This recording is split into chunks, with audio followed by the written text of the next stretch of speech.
Pourquoi installer une deuxième cabine, le doc? Qu'est-ce que ça peut lui faire, l'installateur? Je me renseigne, c'est tout. C'est pour les thérapies de couple, une cabine pour chaque. Ça vous intéresse? Bon, éventuellement. Tiens donc, je pensais qu'entre vous et ma secrétaire, c'était l'amour parfait. Il y a des hauts et des bas. J'ai une idée. Je vous reçois en fin d'après-midi, la consultation est gratuite, et l'installation aussi. Ça marche. Alors top là, dites à Coryza de faire rentrer le premier couple. Bonjour monsieur le Laisse-moi docteur. parler. Voilà, docteur. Mon petit ami est un très bel homme, mignon et sexy, comme vous pouvez le constater. Hélas, c'est un demeuré mental. Il a le QI d'un ouvre-boîte. Quant à moi, vous pouvez le constater également, je suis très laide. Ouais, mais qu'est-ce que tu causes bien, mon cœur. Je suis super moche, mais je suis extrêmement intelligente, spirituelle et cultivée. Lui, il lit le journal des Mickey, il n'écoute que du rap français, et moi, je lis Marcel Proust et j'adore Schoenberg. Vous voyez le topo? Vous avez pourtant l'air très amoureux. Ah ouais. Non, s'il te plaît. Dans l'intimité, tout baigne. Mais en société, on a tous les deux honte. Lui de ma laideur et moi de sa bêtise. Dans un couple, les différences sont justement c'est ce ça. qui... Vous êtes en possession d'un appareillage soignant ultra perfectionné qui pourrait nous transformer tous les deux. Une fois installés chacun dans notre cabine, la machine pourrait dupliquer sur moi sa grande beauté et pourrait dupliquer sur lui mon bel esprit. Ainsi, nous serions tous les deux beaux et intelligents. 500 € et on paye d'avance. On y va. Je suppose que j'entre dans la cabine rose et lui dans la cabine bleue. Allons, c'est une technologie moderne. L'ordinateur saura faire la différence. Dommage que vous soyez moche vous aussi, ça aurait peut-être marché entre nous deux. Qui sait?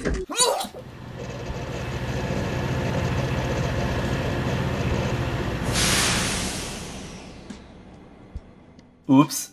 Bon, ça a complètement foiré mon amour. On dirait mon trésor. Comme ça au moins on est pareil. Ouais, rien à foutre en fait.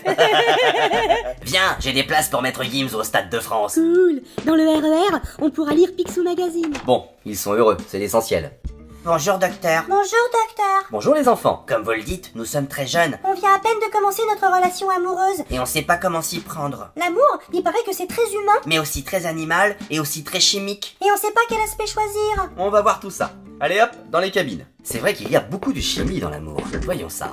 L'attirance entre les deux futurs amants provoque la sécrétion de phéromones, un composé volatile émis chez l'homme par les aisselles et chez la femme par le sexe et les mamelons. Elles sont perçues par l'organe voméronasal, lui-même relié au bulbe rachidien. Celui-ci, déjà activé par une stimulation visuelle, produit de la phényléthylamine, une puissante hormone déclenchant un effet d'euphorie et de bien-être. Interviennent ensuite la dopamine, un neurotransmetteur, et l'ocytocine, un neuropeptide, qui crée une addiction mutuelle entre les partenaires. Bof, c'est un peu dégueulasse tous ces trucs qui suintent. Bien, essayons quelque chose de plus primitif.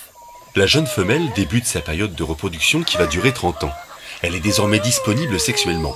Un jeune mâle humain a perçu ses phéromones et est sur sa piste. Décidément, l'amour ça pue. L'ayant aperçue, il s'approche d'elle et entame sa ronde nuptiale, au terme de laquelle la femelle témoigne sa volonté d'être saillie.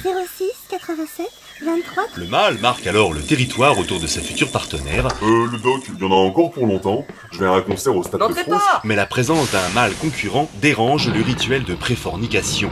Dès lors, le combat est inévitable. Eh merde, comment on fait pour arrêter ça? Une lutte à mort où seul le vainqueur pourra nous. Ça fait 200 €. Je vous ai laissé tous les deux en mode humain, ça vaut mieux. Oui, c'est très bien. Merci, docteur.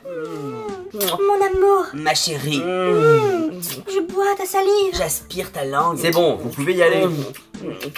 Eh, un peu de pudeur, bon sang. Allez faire ça chez vous. On adore Exhiber notre amour devant tout le monde. avec nos baisers. Baveux et bruyant. Tiens, vous apparaissez finalement. Ouais, je voulais me faire discret dans cet épisode, mais ouais, j'ai craqué. Hein. Ouais, désolé. On peut? Vous pouvez. Alors, qu'est-ce qui ne va pas, les tourtereaux? On s'engueule tout le temps. Parce que je comprends rien à ce qu'elle veut. Tu fais pas d'efforts. C'est trop compliqué. Pas du tout. Si, ça change tout le temps. Un coup tu veux ça, 2 secondes après tu veux le contraire. Moi, je suis plus simple. Oh oui, un neurone ici, un autre là. N'importe quoi. Nous, les femmes, on veut être comprises par l'homme qu'on aime. Du calme, on va voir tout ça. Allez hop, au scanner. Je vais programmer l'ordinateur pour faire sortir de chaque cabine une synthèse de vos désirs profonds, une sorte de tableau, qui indiquera ce que vous voulez vraiment. Pigé? Pigé. C'est parti. D'accord, ça c'est un tableau qui permet de mieux comprendre les femmes. C'est pas fini. Oh, mais bien sûr, c'est tout à fait clair. C'est pas fini, il y a encore le mode d'emploi. Elle déconne votre machine. Bon, allez, à toi. C'est parti. Tu vas voir, pour moi, ce sera simple. Ah oui, c'est très fin, très subtil. Ouais, bon, Les contraires s'attirent. Ce sera le mot de la fin. Allez, on range.